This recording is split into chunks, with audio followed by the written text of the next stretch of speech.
Hi, എല്ലാവർക്കും പുതിയ വീഡിയോയിലേക്ക് സ്വാഗതം. ഇന്നൊരു സിനിമ കണ്ടൻറ്റോ അല്ലെങ്കിൽ അങ്ങനെയുള്ള ഒരു സംഭവങ്ങളെല്ലാം പറയാൻ ഒരുപാടുണ്ട്. പക്ഷേ ആ ഒരു സംഭവത്തിലോട്ടല്ല പോകുന്നത്. നമ്മുടെ നാട്ടിൽ, അതായത് കേരളത്തിൽ ഇപ്പോൾ ഒരു മോശമായ ഒരു രീതിയിൽ പോയിക്കൊണ്ടിരിക്കുക. അതായത് നമ്മുടെ 2018 ശേഷം ഏറ്റവും കൂടുതൽ ഒരു പ്രളയ വന്നൊരു ടൈമായിട്ട് നമ്മൾ ഈ ഒരു 2026 ഈ ഒരു സമയം നമ്മൾ കണക്കാക്കുകയാണ്.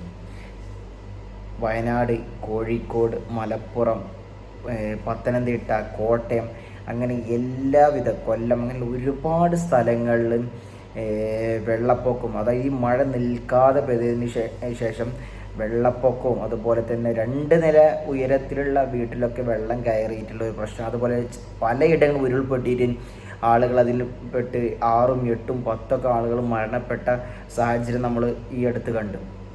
അപ്പം നമ്മൾ ഈ ഒരു സാഹചര്യത്തിൽ എന്തായാലും നമ്മളൊരു പ്രകൃതിക്ഷോഭം ഉണ്ടാകുമ്പോൾ നമ്മളെല്ലാവരും എന്നും ഒറ്റക്കെട്ടായിട്ടാണ് നമ്മൾ മുന്നോട്ട് കൊണ്ടുപോയിട്ടുള്ളത്. എന്നും ഒരു സൗഹൃദം നമ്മൾ മറ്റുള്ള സംസ്ഥാനത്തും അതുപോലെ നമ്മുടെ ഉള്ളിൽ നിന്നും നമ്മളെല്ലാ സപ്പോർട്ടും കൊടുക്കാറുണ്ട്. പക്ഷേ നമുക്ക് ഈ ഒരു സാഹചര്യം വളരെ സങ്കടം ഉണ്ടാക്കുന്നതാണെങ്കിൽ കൂടി ഒരുപാട് ആൾക്കാർ പരമാവധി നമ്മുടെ അടുത്തുള്ളവരൊക്കെ സേഫാണെന്ന് അന്വേഷിച്ച്, കാരണം ഞാനൊക്കെ നാട്ടിലല്ലപ്പോൾ, ഞാനൊക്കെ ഒമാലക്ഷ, ഇവിടെയൊക്കെ നല്ല പെരും ചൂടാണ്. പക്ഷെ നമ്മുടെ നാട്ടിൽ ഞാനിങ്ങോട്ട് കയറുന്ന ആ ഒരു ടൈമിൽ ഞാൻ വീട്ടിൽ നിന്ന് എയർപോർട്ട് എത്ര വരെ നിൽക്കാതെ നല്ല കഠിന മഴയാണ്. അപ്പോഴത്തേന് എനിക്ക് മനസ്സിലായി മഴയുടെ ആ തുടക്കം നല്ലോണം ഉണ്ടാവും എന്നുള്ളത്. കാരണം നാട്ടിലുണ്ടാകുമ്പോൾ ചെറിയ ചെറിയ മഴ പെയ്ത് പോയി എന്നല്ലാതെ ഇത്രത്തോളം ഒരു മഴയും വെള്ളപ്പൊക്കവും കാര്യങ്ങളൊന്നും ഉണ്ടായിട്ടില്ല. ഞാൻ പല പുഴയുടെ അവിടെയും അതുപോലെ കടലിൻ്റെ അവിടെയൊക്കെ പോയി, അന്നൊന്നും ഇങ്ങനത്തെ പ്രശ്നം.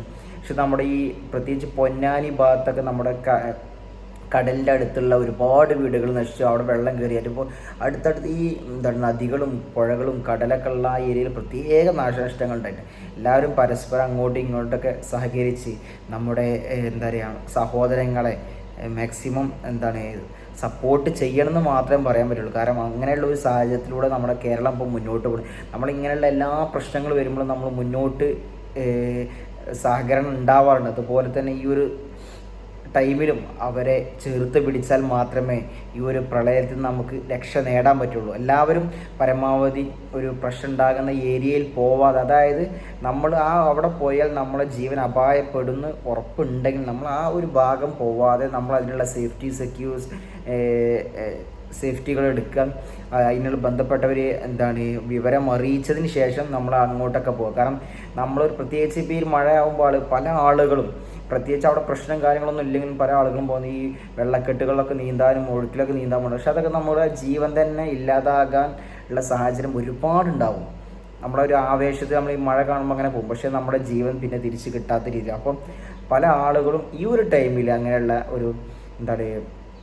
ഒരു സംഭവം ചെയ്യാതിരിക്കുക, അവനവൻ്റെ സേഫ്റ്റിയും മറ്റുള്ള സേഫ്റ്റിയും സംരക്ഷിക്കാം പരമാവധി നമ്മൾ. കാരണം നമുക്കറിയാം ഈ ഒരു ടൈമിൽ നല്ലോണം വെള്ളം കുത്തൊഴുക്കാവും, നമ്മളൊന്നും പിടിച്ചാൽ കിട്ടുക, വെള്ളത്തിന് ഒരിക്കലും നമുക്ക് തടുത്തിരുത്താൻ പറ്റില്ല. അപ്പോൾ അങ്ങനെയുള്ള പ്രശ്നങ്ങൾ വരുമ്പോൾ നമ്മൾ പരമാവധി നമ്മൾ അങ്ങനെയുള്ള കാര്യങ്ങൾ കണ്ടറിഞ്ഞ് നമ്മളതിൽ നിന്ന് പിന്നോട്ട് തിരിഞ്ഞ് നമ്മൾ മാറി നിൽക്കണം എന്ന് പറയണം.